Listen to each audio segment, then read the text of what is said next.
Sometimes you just want to blow stuff up. I know I do. It's just a basic urge that most people have. Every year we blow stuff up in celebration of our nation's birthday. As a kid, who wasn't infatuated with M80s, firecrackers? Okay, maybe that was just me. But Blastcore for the Nintendo 64 scratches that itch about as nicely as you could ask for. If large construction equipment, loud machine noises, wanton destruction of public property, and nuclear weapons all tickle your senses, this is the game for you. In Blastcore, you take control of various large machines and are tasked with destroying buildings in a blowout of 64-bit mayhem.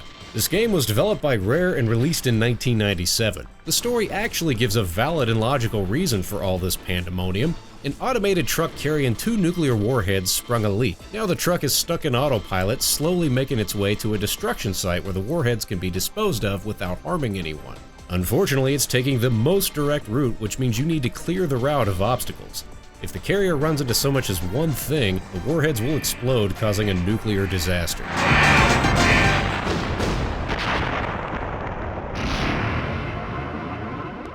The first few missions are pretty straightforward. You'll see the carrier plodding around and the arrows on screen let you know which buildings specifically are in the way. And you're welcome to destroy buildings that aren't in the way as well. There's also a map to help guide you. All you gotta do is blow everything up in the path of the carrier and then get to your exit vehicle.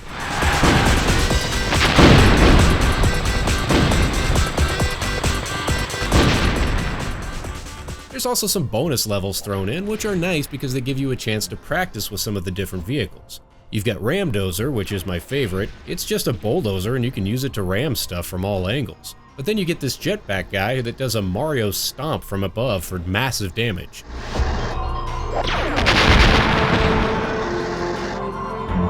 Thunderfist does these rolling somersaults to smash everything to bits. Sideswipe is a long, slow truck that sort of punches outward in opposite directions, which makes for easy smashing of buildings that are conveniently planted in these branching pathways like so. My least favorite is Backlash, a dump truck retrofitted with an indestructible rear end. You can't do much damage from a straight-on approach, and instead you have to do kind of a Mario Kart slide bass-ackwards into the buildings to take them out. I had a tough time controlling this thing, and it made for a little bit of frustration in levels where you're required to use it.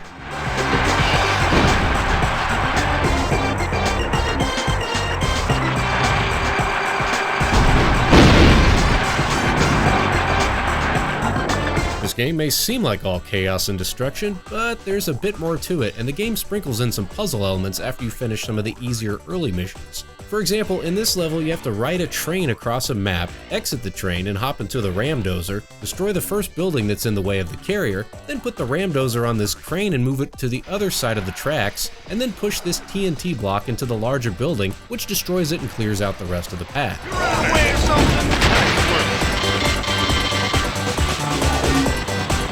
Overall, these levels are challenging but also rewarding once you figure out what you're supposed to do, and there's random achievements you can unlock along the way as you rack up a high score. This game's only sin is being a little on the short side, but that's to be expected with the limited storage capacity on the Nintendo 64 cartridges. It makes up for it with various submissions as you can go back and replay older missions to try to smash more buildings, rescue onlookers, or activate RDUs. The variety of vehicles keeps things interesting, and I'm also a big fan of the music.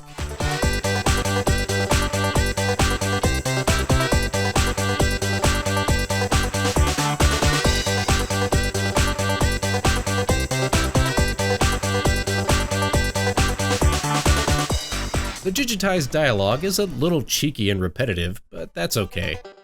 Good luck! I hope this works. Try this for size.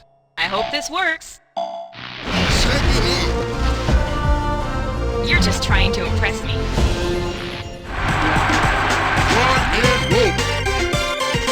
You're just trying to impress me. I also would have loved to have seen a first-person mode for this, but that's probably asking too much. As a consolation, after you complete a level, you get to watch a replay of it from a camera mounted on top of the nuclear carrier.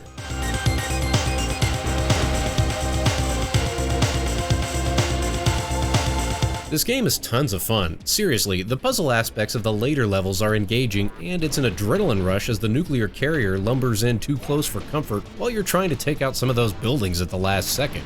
Some Nintendo 64 games didn't age well, but this isn't one of them, and I would love to see a modern interpretation of this type of gameplay. I also love the fact that it's not like any other game. Nowadays, everything is a sequel or a franchise, but this is just different and delightfully ingenious. It's simple, addictive, and won't break the bank if you want to play on original hardware, as this game can be had for under $10. Well, what do you think?